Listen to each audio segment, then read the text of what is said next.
So we call it the song Vidan Notzach. Well, in English, the victory of the Svarim, also about the Svarim.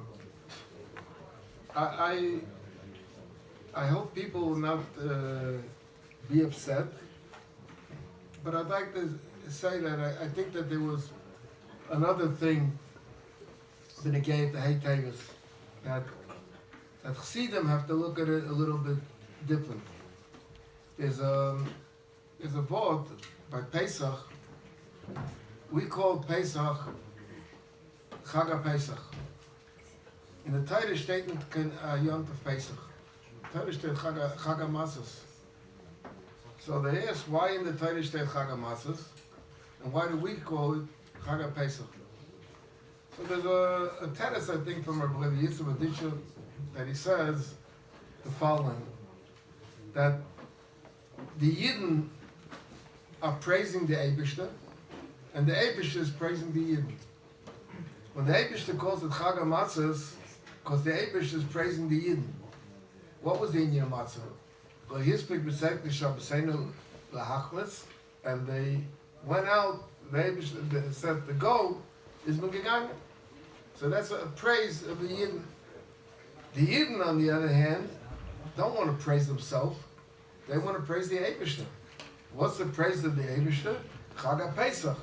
That the Eibishter, Asher Pasach HaKadosh Baruch Hu Botev B'nei Yisrael B'Mitzrayim, and the Nachrish Yisrael B'Tei Hitzel, Vayikadom V'Yishtachu. In other words, they're praising the Eibishter. The Rebbe talks only about the Svarim. But I think it could be said that there's much deeper victory than the Svarim. Not that the Svarim are valuable Svarim, but there's something much more. What's the much more? The much more, the Rebbe personally had a victory. That person, Chayre, ich darf ein bisschen verstehen den Minion over here. I mean, I can't say that I didn't know Barry. I was able to identify him, but I don't think I ever spoke to him. But I don't think that he was Messiah the Rebbe. There's no question about it. But I don't think it was a total Meshugana. In other words, what he did was calculated. What was he calculating? He was calculating that the Friedrich Rebbe, his grandfather, passed away, and B'meila now there's no Mamal Makom for his grandfather. No one is qualified to be a Mamal Makom for his grandfather, even though he knew very well who the Rebbe was, and the Rebbe spent time with him, learning and also in secular studies. He knew very well, but he held that there's no Mamal Makom to his grandfather. He felt there's no Mamal Makom to his grandfather, so therefore he figured that so there's the Yerusha, and the Yerusha, the Rebbe had no sons, only daughters, and the din is that the son Yashin, but when there's no sons, then the daughters Yashin. The mayor said he needed money, so him and his mother made a decision where his mother said that you need money, go downstairs, take a few svarim and you'll have money. What? Take a few svarim? I said, take a few. It's the chmais. Okay. Now, I'm sure the people over here sitting here are saying, how do you know this?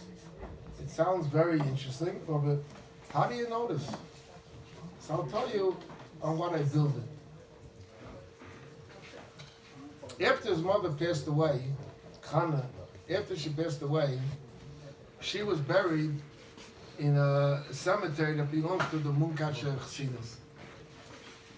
She went, before she passed away, he went together with her to the Munkatcher, and they asked that they sell a grave, a burial place on this cemetery. So for him, they didn't want to give, but for her, they gave. Okay. Then afterwards, she passed away, I think the Rabbi was on a Friday, if I'm not mistaken. So afterwards, he was sitting Shiva in his home in Montclair, New Jersey.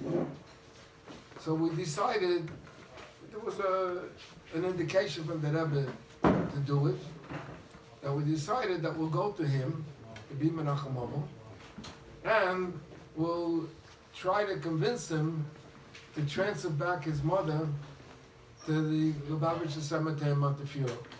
The Frat, when they bought the cemetery in Montefiore, so the Rebbe, the Friedrich Rebbe that is, purchased graves opposite the oil, where his mother, Rebbe Stein's son, is buried over there, where the Rebbetzin, Chaim Mushka is buried over there, and there was a grave over there. One of the graves over there that's not used was for her.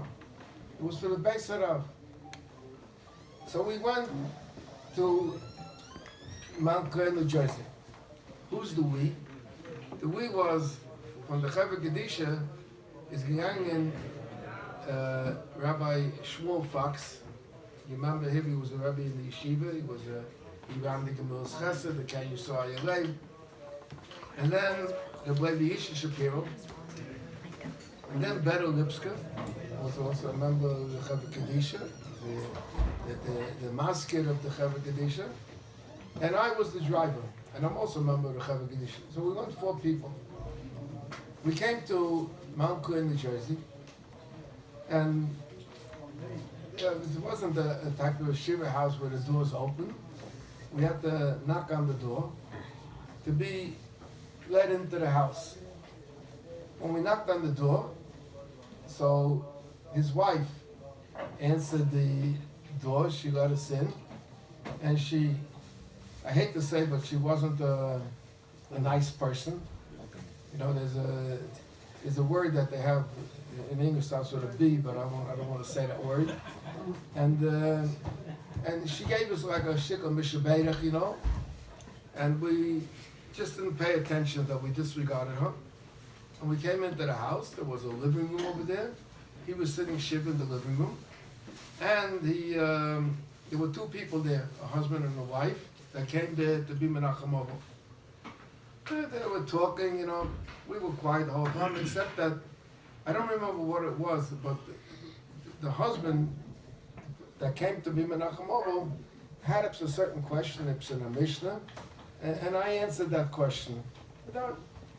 Now, you have to know, he knew Rabbi Fuchs. How did I know he knew Rabbi Fuchs? Because it's announced to Rabbi Fuchs, who told the story that in a Teves2, he was assigned to learn together with Berker. And the Friedrich Rebbe tested them in Yevamis. They were learning Yevamis. The Friedrich Rebbe tested him, Rabbi Fuchs, and Berker together. So he knew Rabbi Fuchs. After the 2 people left, so again, she opened her mouth, and he told her to please leave the room, to go upstairs, you know. They have to, it's a double 2-4 house, you know. And we started a conversation. The conversation basically was around this inyan about bringing his mother to Kvuda in Lubavitch. He spoke to us very politely, I must say, very politely. Very well thought out and chosen words. And he says to me, he says, a defective at Merufin, maybe we could work it out. Now, what was the problem? His problem was that he was afraid that if she'll be buried in Montefiore, you know, the kanoim amongst the Hasidim, that they'll make they'll throw garbage over there, do worse things. So he said that the Fetter at Merufin, another mean to say, like if the Rebbe will tell him that, Berker, don't worry, I will take care of it. You know, it'll be okay. And the conversation went back and forth and back and forth. And then he says, at one time he said, Oy vay Rebbe at Merufin, we could work it out. And I said to him, you know that can't, that's not going to happen. So the only thing he said to me was, like, the Rebbe's not going to come to call you. So he said, ich bin echt schneessen. Like, I also have my things, my caprice. But if you listen to the words that I said now, he said two very interesting things. He said, "I defette vet merufen," or "I Rebbe vet merufen." In other words, it's not the Rebbe vet merufen, because he didn't recognize the Rebbe as the Rebbe. As I said before, he felt that the Rebbe is not the Mamal Mokum. Why not? B'meila, so that's why he felt that Yerusha comes into place. But if Moshe, let's say, he would recognize the Rebbe as the Rebbe, Yerusha wouldn't even come into place. He would realize that the Rebbe is the Baal Bosh, just like he wouldn't take from his grandfather and he can't take from the Mamal Mokum. So the Rebbe even said one time, as I made the Benkel. That's a robust statement that when the Rebbe had called in the Agudat Tzidach Chabad people, he said, I made the Benkel. And when the ruling came out from court, the ruling wasn't just that the Sfarim, like she said that the Sfarim, when she was deposed, so she said that the Sfarim belonged, my Tata and the Sfarim belonged to the Chassidim. So that's it. This mishpat put a sort of a question on the Rebbe's Nesias, and on the Rebbe, whatever his goal was during the Nesias, and the psak came through the court. The psak came that the Rebbe is Rebbe. So that's why I say that there's something much deeper that we have to think about. Teves2, not just the Svarim, which is a very important thing. I'm not minimizing that at all. But there's just like I said when I get into Pesach, Chag HaMatzos and Chag HaPesach. So we as Hasidim have to think about the other part, which the Rebbe doesn't talk about. The Rebbe's not going to say it's my yontif, the Rebbe wouldn't talk about such a thing. But it is a victory for Chassidim that we have the Rebbe. And a victory for Chassidim that it was declared that he is the Rebbe. Primarily, he's the Mamal Makom. He's the Dora Shri that they kept talking about all the years.